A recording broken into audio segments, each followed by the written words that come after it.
Vì mình là người làm thuê đâu dám cãi lời ai, chỉ mong sao ngày lại ngày trôi qua, ta làm thêm chút tiền lương gửi về cha mẹ già.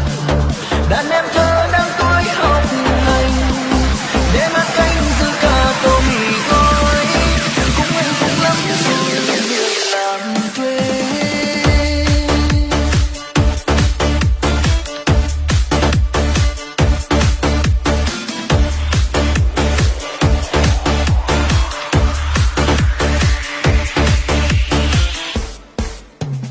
Ngồi lại đây tôi kể người nghe chuyện đời công nhân, ôi thật mệt mỏi. Chiều chiều tan ca sáng sớm đi làm, nhiều lúc mệt lắm nhưng không dám than phiền, vì kiếm thêm chút tiền tăng ca. Buồn thì buồn nhưng mà rất vui, vui là khi có anh em đồng nghiệp chia sẻ. Nào là bạn, nào là anh em, nào là cô chú bác gần xa, mình cùng thủ họp về đây làm kiếp sống tha phương. Ai cũng từng trải qua kiếp sống làm thuê, nhiều lúc nặng nhẹ bên tai, ôi buồn lắm nhưng cũng đành chấp nhận mà thôi. Vì mình là người làm thuê đâu dám cãi lời ai, chỉ mong sao ngày lại ngày trôi qua, ta làm thêm chút tiền lương gửi về cha mẹ già. Đàn em thơ đang tuổi học hành để mắt canh giữ cả tô mì gói, cũng hạnh phúc lắm rồi người làm thuê.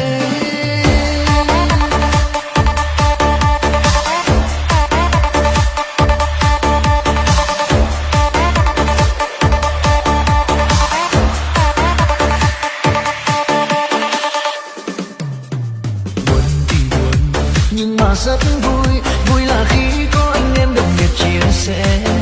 Nào là bạn, nào là anh em, nào là cô chú bác gần xa, mình cùng thủ họp về đây làm kiếp sống tha phương. Ai cũng từng trải qua kiếp sống làm thuê, nhiều lúc nặng nhẹ bên tai, ôi buồn lắm nhưng cũng đành chấp nhận mà thôi. Vì mình là người làm thuê đâu dám cãi lời ai, chỉ mong sao ngày lại ngày trôi qua, ta làm thêm chút tiền lương gửi về cha mẹ già.